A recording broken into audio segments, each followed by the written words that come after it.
Question 1. Do you think the demand for students to go to school and then get a job is still just as predominant across all social classes today? I mean, obviously, that's a tough question to ask. The other famous line from that is plastics, right? Yeah. The guy comes up and says, go plastics. And the guy happens probably to have been right. I mean, Yeah. It probably would have been a good thing to get Absolutely.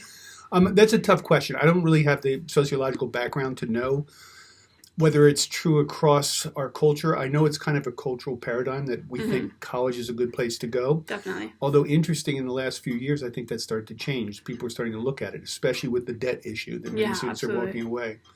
They're starting to go, I don't know whether it's worth it or not, because you invest maybe $100,000, and are you going to make that back, and how long does it take back? Exactly. And your loans are $400 or $500 a month. That's a lot. That's a lot for a young person to have. Absolutely. On the other hand, I think there are some statistics that say college educations do lead to better incomes over the course of your working life, and there are some jobs that you can't get without a college education. Absolutely. So it's a big conspiracy against everybody.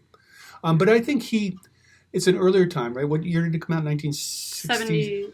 67. 67. So yeah, at that time, his attitude would have been unquestioning that he needed to go to college. Yeah. I think he would have a different attitude maybe 5 years down the line, let's say 1974 or 5, something like that. He might have questioned it more. Yeah.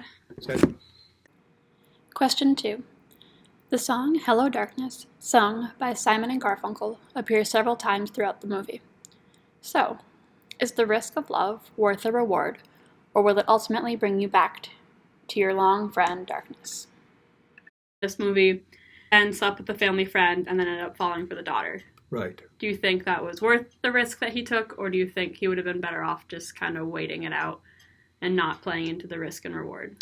Well, it's an interesting film on a lot of different levels because we're looking at Ben, but of course Ben is just part of the whole thing. Mrs. Robinson is really, for that time and place and time, a really interesting character. Absolutely. She's an older woman. She's admitting female sexuality. She's predatory. She's actually kind of coming after him.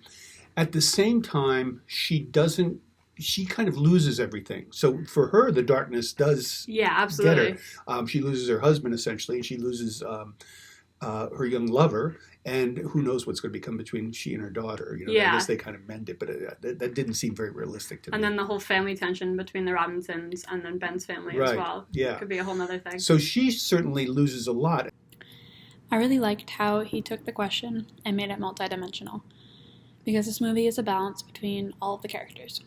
It's not just about Ben.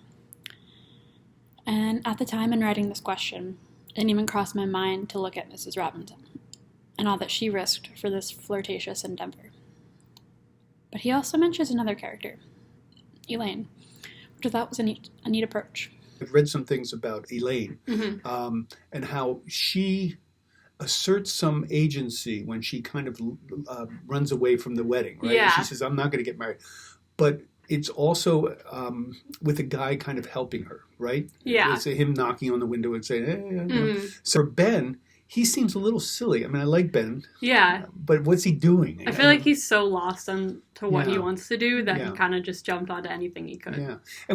Then Mr. Monniger flipped the question on to me and asked me about my thoughts on the ending of the movie. On this bus. Yeah. And they kind of look at each other. I think it was kind of a cool metaphor for him getting away from the pressure of people forcing him to go to graduate school and then what he was going to do. I think him just escaping it all and going with Elaine. Yeah. I don't know what he's going to do next, but I think it's kind of puts him into his own little bubble. The other thing is, I think our society tells young people a big lie. We always say to young people, this is the best time of your life. You're going to love it. I'm having a better time now than I did when I was in my 20s. Okay. I have a little money in my pocket. Yeah. I know what I'm doing. I wake up in the morning. I got a nice house, all that stuff. When you're 20, you forget, who are you going to live with? Are you going to live with anybody? Are you going to have children? Where are you going to work? Where are you going to live? All of those questions remain unanswered. And so for Ben, he's up in the air. And so is Elaine for that. Yeah. So this movie kind of hit me in a different way because I graduate from my bachelor's degree in May. So in just a short 6 months, I'll be walking across the aisle receiving my diploma. And I think I have things figured out, or at least I hope I do. And I think I have some of the best experiences right now. But you just really never know. Life really hit me earlier this year when my father passed away the first weekend of the semester. You never know when life's going to end or change, or have a curveball thrown at you. So you just really need to take each day and go with it. You need to make the most out of each moment. And I think that's really what Ben personified in this film, by taking some rash actions and making some quick decisions, like announcing he was going to marry Elaine, or continuing on with Mrs. Robinson. I really believed the conceit of the film that Elaine was going to forgive the whole thing. Yeah, I was kind of surprised behind that. And I think the smile at the end kind of could lead to something like, I may get you back for this in a way, really? maybe. Interesting. I don't know, because I feel like people don't forget and forgive that quickly, especially in that big of a situation. So I'm curious. So she was going to have some sort of sexual experience to kind of even maybe, or some kind of payback to him in some way. Question 3. Focusing on the idea of identity, how does Ben's freedom of personal choice relate to a college student and the freedom they receive once out of college, free from parents? I mean, you're coming through the whole experience, and I see a lot of first-year students. I think it's a really important transition that people make. And it's one of the arguments I think you can make for college. It does give a fairly safe, by and large, a safe runway for people to get out of their adolescence and into their maturity. Definitely. Maybe, under the best circumstances. Absolutely. And I think with Plymouth especially, because of like the clusters model and everything, it's putting you in the real world situations that you wouldn't get otherwise. Yeah. And of course there can be dangerous things around here, but it's mostly safe. Mostly safe.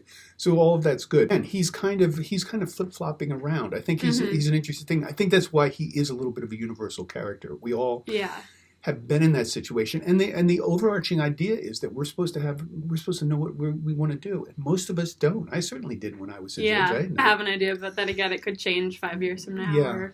Anything could change. But I think college does. I think that's one thing that college does pretty well, is it provides a little bit of a net for people. Now, what about those people who don't go to college? What do they have? I think they just learn how to deal with real situations in a more bigger perspective, because I'm super involved on campus, and I have to make big decisions and budget well and things like that. And if something goes wrong, there's an actual adult there to kind of help it and scoop it up. But in the real world, you're kind of just there, and it's on you if you make a mistake, and it's your job to kind of clean it all up and fix it. Yeah, and I don't think we do a very good job as society talking to young people about that.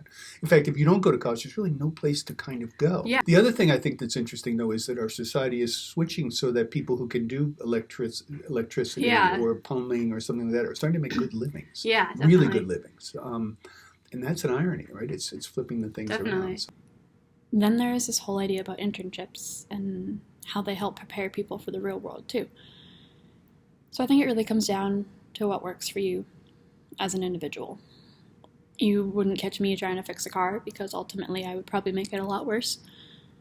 But also a lot of people say that they would never want to do what I'm going to school for, which is wanting to be a middle school math teacher. So not everything is for everybody. And maybe it's the teacher in me, or the fact that I work for a college admissions department, but school isn't for everyone. So you really need to decide what works for you and do it. This is also why I think it's important to have students pick their major and not have a parent force it down their throats. There's too much of a societal pressure on young adults to choose the right major and, kind of like how Ben was shown in this film, do something with their lives. And even though I came to school wanting to be a teacher and hopefully leaving as one, I still changed the age of the students I wanted to work with. I came in wanting to teach 2nd grade or younger and was dead set on that. And now I want to do older elementary or middle school. The man I interviewed then again asked me about my thoughts on the movie, and he asked me what I thought about the movie as a whole, and I brought up the repetition of Hello Darkness, and this is what I thought. Of, okay, what's his darkness? What's, what does he keep going back to? And I think for him it was just the darkness of, the unknown and not knowing what he's doing. Right. I added a little bit more about the movie as a whole, and he threw this question out. Would you have taken him back? And, if I was Elaine? Yeah. I don't think so. I feel like it'd be too weird knowing what he did. Yeah. And I feel like that's really unnecessary family tension. Yeah, I wouldn't want. If I were the young man in that situation, I wouldn't have gone after coming through college. It was definitely a good time, I feel like, to watch it, because I graduate in a couple months, and I was like, okay. Plastics. Plastics. Apparently I have to change my whole major. And, That's good. yeah. But yeah, thank you. I really appreciate it.